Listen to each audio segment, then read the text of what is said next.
Hello traders, welcome back. Today is 17th of January. My name is Neville Hornsey, markets and trading. And today we're looking at the week ahead.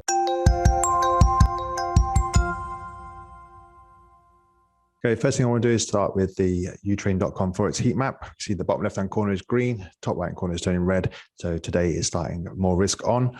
We've got Canadian dollar strongest across the board and the yen the weakest.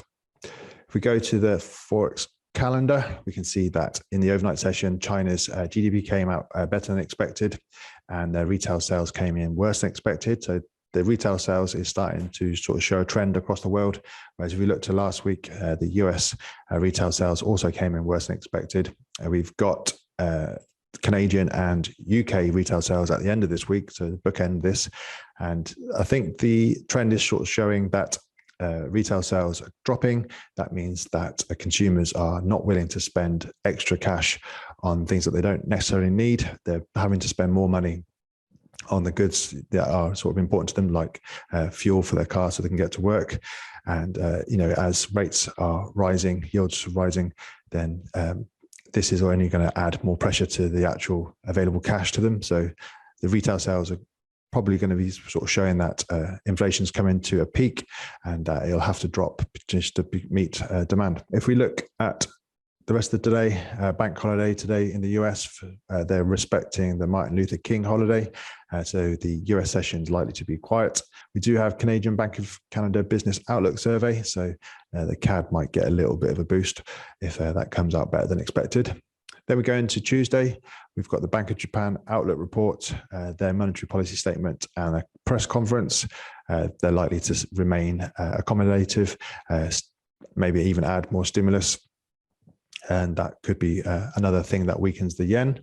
And if we look into tomorrow's European session, we've got the ZEW economic sentiment and the German ZEW economic sentiment. So European business leaders will tell us how they feel the next 3 to 6 months are going to pan out with Omicron and inflation. And then we get US Empire State Manufacturing Index, which is also likely to come out worse than expected. So the euro versus US dollar, or the US dollar versus the yen, might be a little bit sideways, range bound until after this data at 1:30 tomorrow. So just beware of that. On Wednesday, we've got GBP, UK CPI year over year. Most probably going to come in higher than expected. And then later on that afternoon, Bank of England Governor Bailey is going to address this and tell us whether or not he feels that there's going to be more rate hikes to sort of combat the higher inflation. We also get Canadian CPI as well. So with the oil prices as they are rising, I would imagine not only the UK, but the Canadian CPI will be a lot higher. Then we go into Thursday. Australian employment data comes out, probably going to be weaker for the Australian dollar. And then US weekly unemployment claims, they seem to be tending to go higher. So, I mean, fingers crossed that they do come in lower than last week, but the trend the last few weeks has been for it to be ticking up. This would be weaker for the US dollar, and we're sort of seeing that the US dollar index is starting to drop into previous resistance, now acting as support. But if that was to break, we would be coming a lot lower. And then if we look to Friday, we've got, like I say, the British retail sales and the Canadian retail sales. So if we go to the active trader platform, look to the left, the Australian dollar did get a boost on the back of that Chinese GDP. We came down, tested the rising trend line. It is sort of showing that we're in a rising channel. And for me, channels break to the opposite side that they're traveling. So if this is rising higher, I think this level here between 0.73 and 0.735 acting as resistance like it did on the 13th of January, I think that generally we should be expecting a test of these swing lows from the 7th of Jan, the 20th of December, and then maybe even down to the 3rd of December. Dollar versus the CAD, I wanted it to go a little bit higher, up to the 1.26 to 1.265 sort of zone. We haven't had that yet. Obviously, with the dollar being on holiday, probably not going to get a stronger or weaker dollar as such. So this is all Canadian moving, and that's on the back of oil prices. So if oil prices continue to go higher, Canadian dollar is going to get stronger, and then this USD CAD not going to go up to my sort of preferred entry level. It's just going to break through this swing low here and then go and test the 1.235. If you look at Brent, pull that down, you can see here that we've swept the swing high from the 24th of October. Saudi official selling prices, remaining higher, so that's pushing the cost of oil up, as is demand, sort of seeing that there's less inventories across the US and globally. There will be, they're expecting demand to drop off in 2022. They're also expecting supply to increase. And at the moment, like I said last week, if Iran are not allowed to sort of put more oil into the market, certain banks are looking for $95 to $100 per barrel. At the moment, we could just be sweeping the highs here, taking the liquidity, all of those buy stops, and then come back down and test some of this previous ranges. So we had stair stepping, so the bulls took the stairs. Every time they had an impulsive move, they did go sideways. So when it went sideways, that's obviously where there's balance, buyers and sellers battling it out. The bulls were winning, but we might come back down and test some of these little zones here. The daily 20 EMAs around the $80, so that would be a good target to the downside if you are bearish. Pound versus US dollar, like I said, US dollar is on holiday today, so we could get a pound move ahead of the CPI data and the Bank of England chat from Governor Bailey. The Bank of England are in a rate hike. I did mention before that when you sort of see the 20 and the 50 EMAs below the 200, as they sort of approach, price does sort of compress. I don't know why that is. It just sort of seems to be the way it is.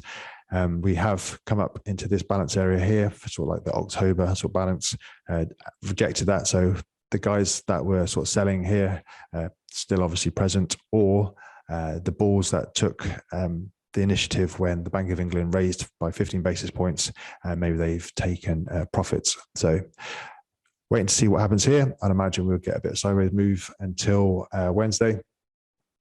And yeah, but at the moment it's looking bullish. We just might get a bit of compression.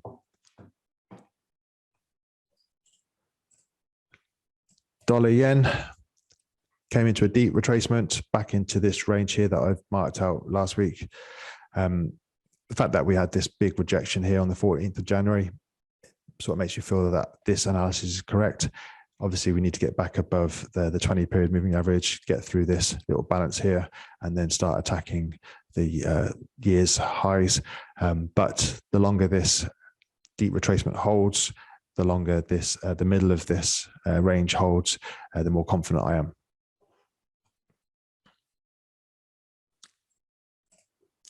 Euro versus the US dollar. Obviously, the ZEW economic sentiment could come in a lot worse because of Omicron, because of inflation, because of disruptions across manufacturing and things like that. The business leaders will tell us, and if they say things are looking pretty dire, then I'd imagine this euro breaks down to the below this swing low from beginning of January, and we start to make new lows for this year. Gold, the 1800 has held. The longer it sort of holds, the better I think the prospects are of a break to the upside. Obviously, we had an impulsive move up on the 11th of January and the sideways move. So, that's bullish in itself, a bit of a bull flag. We can't sort of call it a bull move until we get above the 3rd of January and start making new highs for this year. And then again, even if we do break higher, then we come into this area here between 1850 and 1870. That's probably going to act as resistance. It's going to take a lot weaker US dollar and some bullish sentiment, some sort of fear in the market to get us above 16th of November swing high. If I go to the US dollar index, this is the March contract. If you look to the left, the swing low from the length of 10th of June 2020, that was a support. Didn't really act as resistance when it was tested. It did act as support again on the sort of end of November, beginning of December. That's broken through last week, and we found support at this previous resistance from the 11th of October 2021. The 200 period moving average is rising, but the 20 and the 50 are pointing lower. So I'm thinking that, obviously momentum's breaking to the downside. We couldn't get through this area here as I marked out between June and July of 2020. We got into the middle of it. So once again, a bit like this period here. So back in April 2021, I was sort of saying that, you find these balance areas where we have buyers and sellers battling it out for a period of time. You get into the middle of that range and reject it.